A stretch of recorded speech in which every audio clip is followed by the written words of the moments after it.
final payment, as the name says, is the last payment that is going to be made by the client by the issuance of final certificate. So defect liability is over, you've gone to site, you've done the checking, everything that needs to be submitted, like the manual, your manual, your the operation and maintenance manual, as-built drawings, you see, and any of the certificates that, the machine certificate, guarantee certificate, everything has been done, properly issued. All the minor defects has been repaired. Even the major defects has all been cleared up. So when that comes and everything else, you went out for a final checking between the different parties, and the project is completely handed over to the client, and the contractor, even the maintenance team, will leave the site already. There's no more, they are fully discharged of their responsibility. Then the client needs to make the final payment.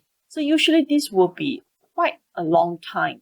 You see, if defect liability period is 12 months, after you ding dong, at the end of the 12 months, you still go and do some checking and whatever, and then submit the claims, and then get the payment certificates ready, and then yet you still ding dong with the some of the documentation.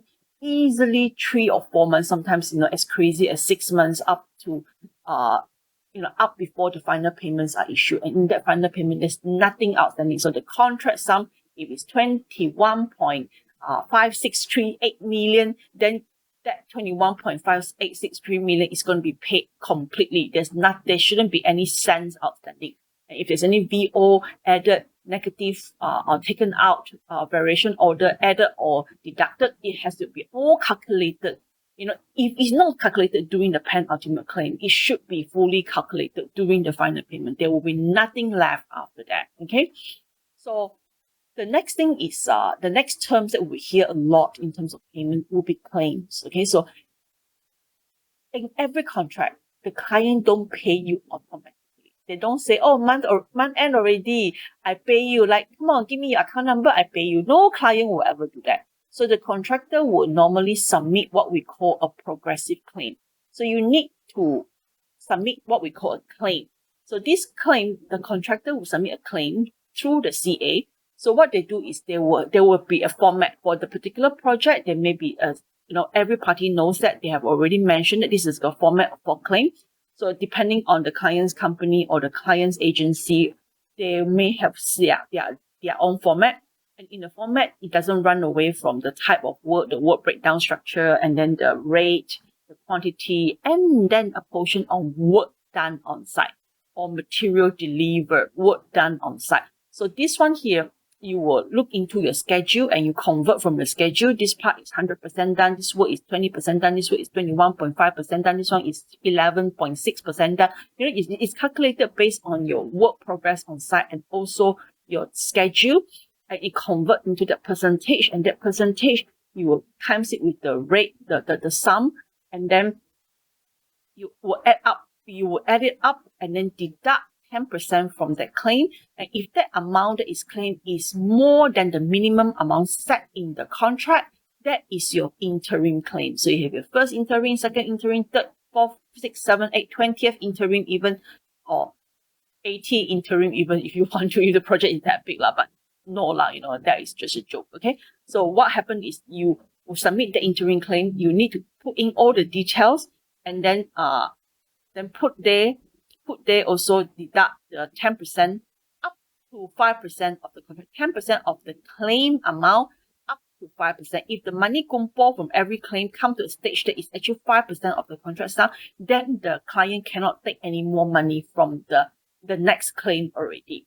Okay, and then in that claim, if let's say there are some LAD that is being charged, it will be deducted out immediately. If the contract is already not penultimate yet, but still at the interim stage, but the time is already lapsed, lagging already, the LAD has been more activated, that will be listed down there. And then of course you have your VO, your LAD, your retention, and that's a sum of amount money claim. And with the sum of amount money claim, you must do it according to the client's format. If you don't do it according to the client's format, some client will reject your work. They will just say that, no, we don't accept it. and it's going to be dragging the payment, and it's not very good. And some clients take it as an opportunity to drag payment. Or said, oh, this is not according to our format, and you go back and change it, and then come back again. So what happens is when you come back, ding dong, ding dong, ding dong again and a few times, every time you resubmit the claim, the CA, the contract administrator need to assess. So if you submit one claim, they have a time frame to actually assess, and then the client has after the assessment, there will be a time frame for them to pay. So you see, if let's say you keep on resubmitting the claim, the time frame keeps on 14, for example. If let's say first time you submit, they have 14 days, and then they say that it's wrong, they resubmit again, 14 days again. So these are some of the tricks that the industry people are playing sometimes to delay payment for the contractor. It's very possible. So yes, get the format out first, get it done, get it all clear out first. So the CA will definitely, there will be progressive claim. This is associated with interim payment. See, so of course, this interim claim also, like I said, the CA is going to be protecting the client from being charged for work that is not completed. So the CA will actually assess the claim. See, and then the contractor, of course, at the beginning of the project, they will submit their financial S-curve, the schedule plus their financial S-curve of expected payment. So that one is associated with the progress of work, you see. And so what happens is when the contractor submit, okay, that month they submit that payment claim, and it will be checked against the schedule that is expected as well. And then it will also be accessed physically on site if that work is actually done or not done yet, you see. CA will take 14 days, normally 14 days. Most standard form will say 14 days, but you have to read it carefully. As a CA, your job is to do it within that time frame. So once you've done that, you can mark there, contractor claim this amount, you assess this amount, and then you assess it together with the contractors, engineers, and the contractors team. You go through the site together, double check on the work progress, site daily record, and the schedule, the time frame, and also the financial S-curve that was proposed in the first place. And you check, and this is the checking that you will do, and then put down the amount that you think is actually logical, reasonable to be claimed for that particular work, you see. So once that is done, you will produce, the CA will produce what we call a certificate, you see. A certificate is what we're going to be explaining in next thing, you see. So then from there, from certificates, payment will be made. So progressive claim, interim claim is associated with progressive or interim certificates. It's associated with, finally, progressive interim payment. Okay, penultimate claim will be associated with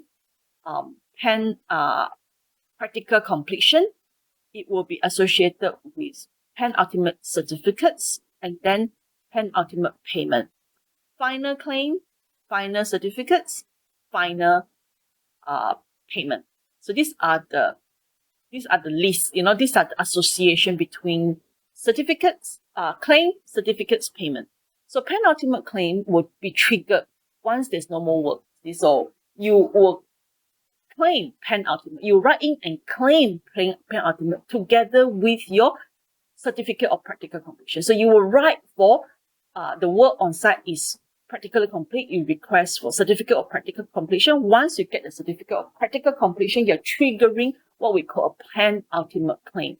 That means there's no more work, nothing left, and that this is the value that has to be paid up to 97.5%.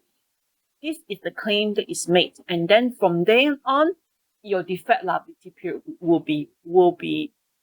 will start, you see, and then the final claim will be made upon the completion of deferred liability period, where all the defective work, dispute, operation maintenance manual are all being done, and then you can claim that final claim, and which is mostly last of the 2.5%, and any performance bond, anything that is related to outstanding amount has to be all clear. The final sum is going to be equating to the contract sum. Okay,